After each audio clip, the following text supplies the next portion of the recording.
You know, I felt really unworthy my entire time in the Marine Corps. I'd walk into rooms as like the most senior guy, the most decorated guy, and I would never get acknowledged. There'd be talk about these grand plans of like, who are we gonna support to be the one in charge one day? And I'd be in the same room and like, they wouldn't even look at me. I forgot the basics. And it's not that I forgot how to use them, I forgot that I used them every day when I was the best leader.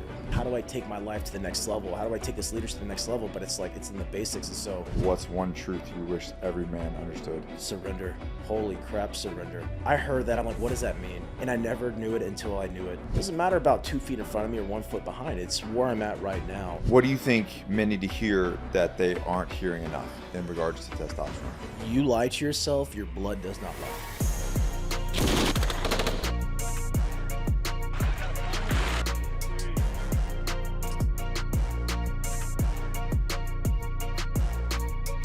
Guys, welcome back. We're here at the Corps Medical 4th Annual Military Appreciation Weekend.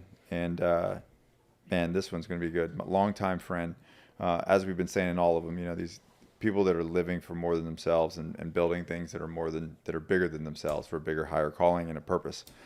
So I got my man, Cody Alford. Should I do it like I do Ray? Like you say Cody Alford, former Marine Raider? No, that's only race thing. That's race thing. That's just race. I don't do that either. Yeah. But man, you've lived many different lives and different chapters in your life. So before we get into the else, I'm gonna ask it to you straight. I'm gonna hit you with this one right here. What's the hardest lesson life has ever forced you to learn? That I'm worthy. Oof. Yeah. That I'm worthy, that I'm worthy of love, success, happiness, opportunity, peace. And I didn't really learn that lesson until last year. Mm-hmm. And if I had to go back and ask myself, what's the hardest lesson life has taught me? It's been that. You know, I felt really unworthy my entire time in the Marine Corps. I don't know if you felt kind of similar. Of course. Yeah. But especially in our unit. Yeah. And just to kind of like go in more context with that, like I'd walk into rooms as like the most senior guy, the most decorated guy, and I would never get acknowledged. Like there'd be talk about these grand plans of like who are we gonna support to be the one in charge one day, and I'd be in the same room and like they wouldn't even look at me. Yeah. And I'm like, I don't get it. But then I did get it. I got it because I didn't fit their mold. Yeah. That never stopped them from using me and utilizing me, which is totally fine. It's funny. It's very similar. It's like we need you because it's a very particular job that we need you to do, and you're very good at that job. But we're also going to kind of treat you like crap and put you on our thumb. Yeah, for sure. Yeah. Like I always felt like an imposter walking into these rooms. Yeah. And then transitioning out of the military, obviously like overloaded with excitement and adventure of the thought of it, but the reality of it was very dark, terrifying, and scary, at least for me. And then I kept on like hitting these roadblocks, like what is purpose? What is life? Who am I? What are all these things? And I think I answered some of those, if not most of those, along this journey. But all that I realized didn't matter. Because even if I knew those answers at that time, I wouldn't have accepted the reality of them. Mm-hmm. And you know, to know that I am worthy of all these things really took my view of the world and took it off the external and put it all in the internal. Like, I'm not in competition with anybody. Bro, you can totally win right next to me and like crush whatever it is that I'm doing. And that's tight because I'm not doing what you're doing or you're doing what you're doing. And there's so much to go around. And, but I always had it backwards. I'm like, why am I not winning? Why is this hard? Like, I work so hard. Why isn't it? But it's like, dude, you weren't even appreciative of the things that are right in front of you. Mm-hmm. You know, you weren't even, and we've seen some really low income, you know, low livelihood states, you know, in our lives. Yeah. But yet here I am with everything that I could ever ask for, even though it might not be exactly what I want or what I need, but it's everything that I got. Yep. And so that was a really hard lesson to learn. And it was worth every year of suffering to get to that realization. What's a moment in your life where you thought this is probably going to break me? And how did you get through it?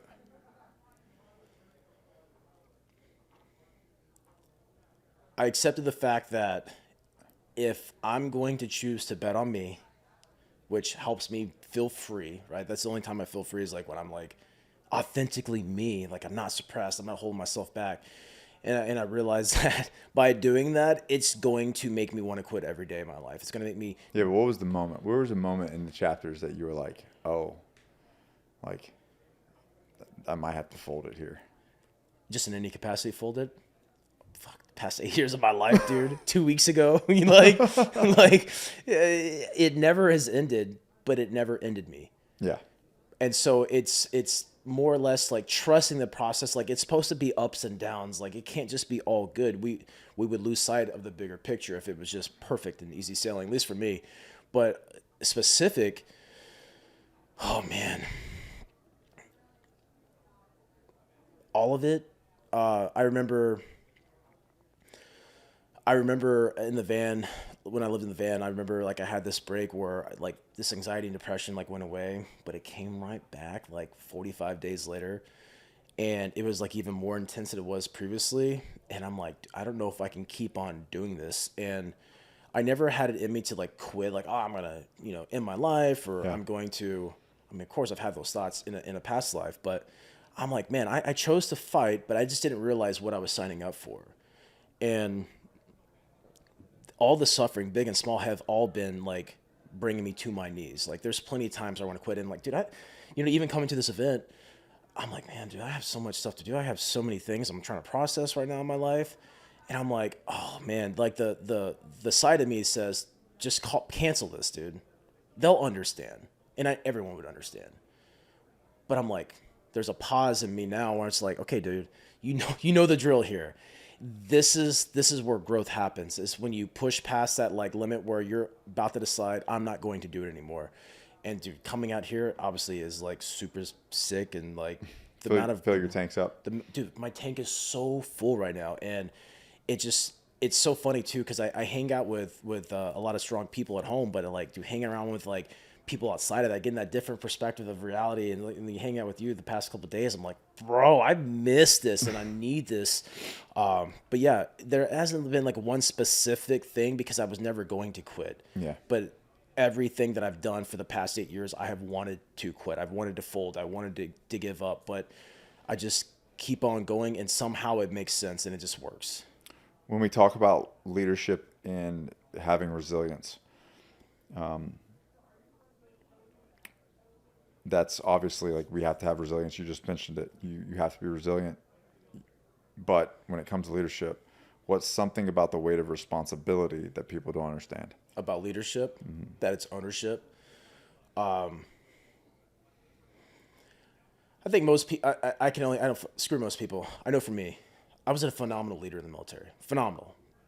I could say that with full like confidence in myself.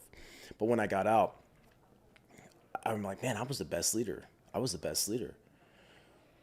And people looked at me that way. It's like, oh man, this guy's gets some good leadership stuff. But I realized that I wasn't leading my life very well. I realized that the people that I never looked at the people in my life as like teammates and or taking that responsibility off them. I never looked at them as like members of a community, members of people that I'm supposed to be influencing just by my actions. And most leader, I don't know about most. I know myself, from a high performing leader to a dude that was kind of like holding on to that wave. I forgot the basics. And it's not that I forgot how to use them. I forgot that I used them every day when I was the best leader. And so I think I was looking for like more of this like advanced thing. Like, how do I take my life to the next level? How do I take this leadership to the next level? But it's like, it's in the basics. And so governing myself, policing myself, always doing never asking other people to do that I wouldn't do, and finding ways to get more involved in my environment. I think that's a big thing with leadership. But people can get to a position and they can be impactful, but it's like, that can't stop there. There's always more, because as you're leading well, the byproduct is your people around you are growing. So what got them here won't get them there. And so it's like, okay, now it's your job to be the observer. Okay, so where are these gaps? Like, what's holding these people back, and how can you mentor? So like sliding in from that leadership to mentor role and never losing that disconnect, especially the disconnect with yourself of like, bro, what areas of my life are gaps that I need to improve upon? Because what got me here won't get me there. And I think sometimes people can forget that. Yeah. For those out there struggling, whether it's physically, mentally, or spiritually, what's one truth you wish every man understood? Surrender. Holy crap, surrender. We hear that. I heard that. I'm like, what does that mean? And I never knew it until I knew it. And um, it's like the most opposite thing any man wants to hear is surrender. Well, from our background, like that's the vulnerability is a bad word. Surrender is a bad word. Yeah. You know. And if you find yourself like going through a hard time or like you're like just super stuck or lost, and how could you apply surrender? Like, what does that mean? What can get you to click to understand that? Letting it go. I think you were talking about last night, or maybe it was Matt Vincent. It was just like, dude, where I'm at right now. This is it. This is everything. Yeah. It doesn't matter about 2 feet in front of me or 1 foot behind. It's where I'm at right now. And if you can surrender to that realization, that acceptance of like, oh man, tomorrow is a full of unknowns, or around that corner is, I don't know what's going to happen. But if I can just let go of it all now and be super present and where I'm at, where my feet are at that now, that gives me that microsecond, just take it in. And sometimes that can make the biggest difference. I remember I posted a reel one day that said like, keep on going. That's all I said. Just keep on going. And some dude messaged me and he's like, dude, I was about to shoot myself on this ridge. And I pulled out my phone for whatever reason. I don't know why. And your reel popped up. And I came down and this is when I shot you this message. And I'm like, bro. So to surrender is to let your guard down and just be present. And it sounds like that guy did that for himself. He just gave himself a microsecond just to think about words that probably triggered him. Yeah. Oh, it must be, it could be easy. I wish I could. But in that process, whatever he did in his head, he realized like, holy crap, this is not the decision I want to make. And I know that when I allow surrendering to happen in my life, it gives me that clarity to be like, okay, how else can I approach this? Yeah. Big conversation happening around optimizing health and hormones and stuff across the nation, right? There's no denying that. And having longevity, and as we get, you're getting older, I'm getting older, we're all getting freaking older. It's harder. But you can be disciplined. You can do all the right things. You can do your fitness and nutrition, but if your body's working against you, you're fighting an uphill battle, right? So, what has your personal journey with optimizing your health been? And then have you ever dealt with and I already know the question this, so 2 questions. Have you ever dealt with just feeling off and didn't know the reason why? Yes, I definitely felt with being off and didn't know why. When I first got with Core, I was actually pretty fit still, I'd say. Maybe I was still pretty fit. But I was so like sluggish and slow, and I had zero drive for anything. I was super depressed, but my body looked normal. Yeah. And that's why I had such a hard time with when I was in the DOD and when I was working with the VA to get testosterone or my blood work done. They're like, bro, you look fit. I'm like, yeah, because I'm a killer, dude. Like I'm going to go into that gym and like put it all out there. Doesn't mean I don't suffer, dude. Like this is not easy to do. And with optimizing myself, what I realized is like I've had access to tools for the longest time. What I did not have is buy-in in what I'm doing. And so, for instance, I've been taught multiple mobility stretches. I keep on going to the chiropractor and they're really trying to get me in there, but they're like, okay, this guy, we need to approach him from a different standpoint and just give him the option. Well, it finally got to the point where I'm like, man, I'm tired of feeling this way, but I had to want it, not just have the tools, but I've had to want to make that change. So buy-in for optimizing is huge, because then I start thinking from the ground up. Okay, how's my feet all the way up to my body? How am I feeling inside? How's my exercises? How's my recovery? How's my brain? And but for me personally, it's all about the buy-in, and I'm a slow learner. I'm just such a slow learner, but I'm appreciative of that too, because when I do have buy-in, it's game over. Yeah. Testosterone decline is a real issue in the USA. Probably the world, but mainly the USA because obvious reasons. Obvious reasons. Yeah, if you don't know, you should know. Read the ingredients on your food. Yeah. And we're moving on. Okay. But, environment and lifestyles and things like that. What do you think men need to hear that they aren't hearing enough in regards to testosterone? what do I think men need to hear that they're not hearing enough in regards to testosterone? And their hormones. You lie to yourself, your blood does not lie. And Great point. That's why I always tell guys, I'm like, dude, I know you're feeling great, but dude, I was kind of feeling okay minus my depression, which, I just retired from the military. So like, I'm like, oh, this makes sense. I'm kind of like changing roles, lost this identity, so I didn't really attribute that to anything else. But one thing I tell people about core is when I did blood work in the Marines, I did blood work with the VA, nothing ever caught. When I did blood work with Core Medical, they're like, hey, your testosterone's low. I'm like, yeah, I knew that. And you knew that because I told you that I've been on testosterone before from the military. But they're like, but did you know you had kidney issues? I'm like, no, I did not know that. And I was like, wait a second. So not all blood work is the same. No, it's not. And at no point in my life was like, man, my kidneys hurt. I was not in tune. Maybe I don't think I'm still in tune to know that my kidneys aren't functioning properly. But we are really good at masking ourselves. We're really good at feeling great and everywhere else, but there's these silent things inside of our body that we should just have a touch point on. And so, testosterone is great, sure, but like it all starts with the blood work. And I know we all talk about the same thing, but I think what guys don't hear enough is that you lie to yourself, your blood work doesn't. And optimizing isn't about having high testosterone or being jacked. Optimizing is functioning properly. It's making sure the machine has longevity in it. And I think sometimes the guys really obviously guys compare all the time. And they're like, well, I really worked hard. I'm looking great. But you're so much more intricate than just your external appearance and your hard work and your dedication, your discipline. And so allowing guys to kind of like surrender a little bit and kind of peek underneath the hood of their engine and like get a better diagnosis of it all.